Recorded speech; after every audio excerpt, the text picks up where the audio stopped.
After a lull of almost 7 years, the first successful hijacking of a ship off the coast of Somalia occurred in December 2023. The night sky over the Gulf of Aden was calm, the moon casting a silvery sheen over the rolling waves. Aboard the USS Gravely, a guided missile destroyer on routine patrol, the crew scanned the waters with practiced eyes.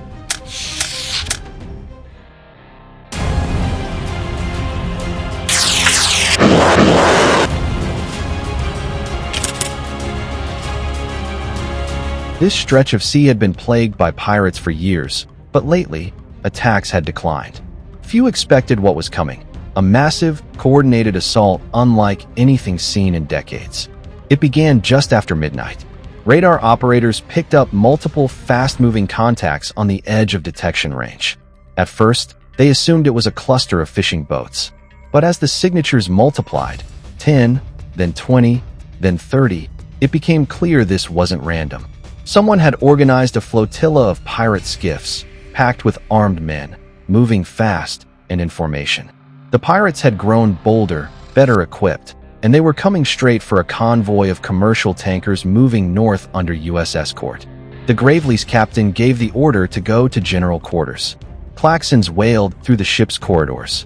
Sailors rushed to their battle stations.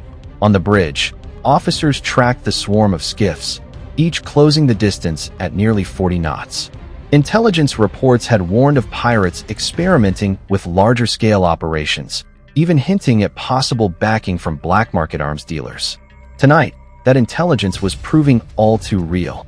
Through night vision scopes, lookouts could see the skiffs now, small fiberglass boats bristling with men wielding AK-47s, RPG launchers, and even mounted heavy machine guns.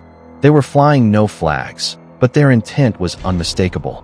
The pirates were converging from multiple directions to overwhelm the convoy's defenses. It was a textbook swarm attack designed to stretch the U.S. Navy thin. The convoy consisted of 4 massive tankers carrying millions of barrels of crude oil. Losing even one could trigger an ecological disaster and cause economic shockwaves. The Gravely's role was clear: hold the line and protect the tankers at all costs.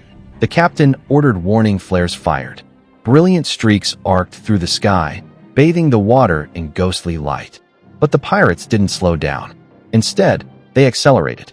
The radio crackled with warnings in multiple languages. Still nothing. This was no bluff. With the pirates closing to within 3,000 yards, the Gravely switched from warnings to active defense. Her deck guns thundered to life. The 38 Malawian Quach's 25mm chain guns unleashed bursts that churned the water around the nearest skiffs. Tracer rounds cut through the night like fiery threads. Several skiffs veered off, but the bulk pressed on. Then came the RPG fire. Bright trails streaked toward the destroyer, exploding harmlessly in the water but announcing the pirates' intent. They were aiming to damage or distract the warship, clearing a path to the slower tankers. The captain responded by ordering high-speed maneuvers. The Gravely surged forward, interposing itself between the tankers and the attackers. Helicopter rotors roared to life as an MH-60 or Seahawk lifted off the flight deck, banking low over the water to engage. From the Seahawk's open doors, gunners poured fire into the pirate formation. One skiff exploded in a flash as its fuel reserves ignited. Another spun out of control after its engine was shredded. But the pirates were relentless. They used the burning skiffs as cover, darting in and out of the smoke to get closer. The Gravely's Phalanx CIWS, a rapid-fire Gatling gun designed to intercept missiles, was activated for surface mode. Its radar locked onto the densest cluster of boats, and within seconds, a torrent of 20mm rounds shredded the night. The sound was deafening, like a buzzsaw tearing through metal. Pirate boats disintegrated under the hail of fire. The sea erupted in splashes, flames, and debris. But the pirates had a new trick. From among the skiffs emerged 2 larger vessels, converted fishing dhows with reinforced hulls and mounted weapons. These motherships carried additional fighters and ammunition, and they charged ahead like command vessels, directing the attack. One of them launched a volley of makeshift rockets toward the convoy.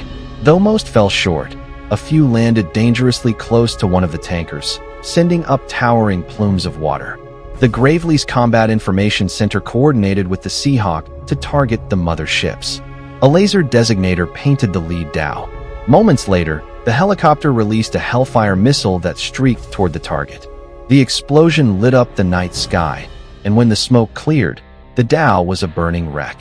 The second mothership tried to turn away, but the destroyer's main deck guns swiveled and fired a single, precise shell. It struck the hull amidships, breaking the vessel in half. Despite the mounting losses, dozens of skiffs pressed on, determined to reach the tankers. Some came within a few hundred yards, spraying the convoy with automatic fire. U.S. Navy sharpshooters picked off pirates from the Gravely's upper decks, while water cannons blasted others trying to grapple onto the ships. One group managed to latch onto a tanker's ladder, but they were met by armed security contractors on board, who opened fire and repelled the boarders before they could climb over the rail. The battle raged for nearly 40 minutes, a chaotic ballet of speedboats, gunfire, and explosions. The Gravely's crew worked with machine-like precision, executing years of anti-piracy training under real pressure. The pirates, though numerous and aggressive, were no match for the destroyer's firepower and coordination. As dawn approached, the remaining skiffs began to break off, retreating into the horizon. Smoke hung over the water like a shroud. Dozens of pirate boats were destroyed or disabled. Survivors were plucked from the water by U.S. sailors and detained for questioning. Among the captured were several individuals carrying satellite phones, GPS trackers, and encrypted notes pointing to a larger network behind the assault. This wasn't a ragtag band of opportunists. Someone had financed and planned this attack carefully. In total, intelligence later confirmed that over 40 pirate vessels had participated, making it the largest single pirate assault since the height of Somali piracy in the early 2010s. Their goal had been to hijack multiple tankers simultaneously, using sheer numbers to overwhelm defenses. They had underestimated the speed, fire discipline, and tactical adaptability of the U.S. Navy. The incident sent shockwaves through the maritime world. Shipping companies lauded the Navy's decisive response. Global oil markets briefly spiked on news of the attack, but panic subsided once it became clear that the convoy had been saved without a single ship lost. Behind closed doors, naval intelligence agencies scrambled to trace the origin of the funding and weapons. The encrypted phones seized from the pirates contained contact logs with suspicious numbers traced to multiple countries. For the sailors aboard the Gravely, the adrenaline slowly gave way to exhaustion. They had faced a swarm unlike anything most of them had ever seen. Yet their discipline held, their technology worked, and their training paid off. The ship's captain commended the crew for their bravery and precision. Many of the younger sailors knew they had just lived through an event that would be studied in naval academies for years. The pirates who survived interrogation revealed fragments of a plan. They had been promised a massive payout if they succeeded in seizing even one tanker. Their leaders had convinced them that the U.S. Navy wouldn't respond aggressively, that their numbers would carry the day. That assumption had been shattered. In the weeks that followed, naval task forces increased their presence in the region. Satellite imagery and intelligence sweeps uncovered several pirate staging areas that were subsequently raided. International partners coordinated with U.S. forces to cut off supply chains feeding these pirate networks. The failed assault, instead of inspiring copycats, ended up crippling the pirates' morale and finances. The USS Gravely returned to port to a hero's welcome.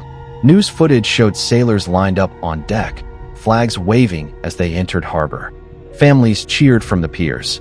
For a brief moment, headlines across the world focused on the triumph of a well-executed naval defense. It was a reminder that even in an era of cyber warfare and advanced missiles, the old threat of piracy still lingered, and that courage and preparation at sea could still turn the tide against overwhelming odds.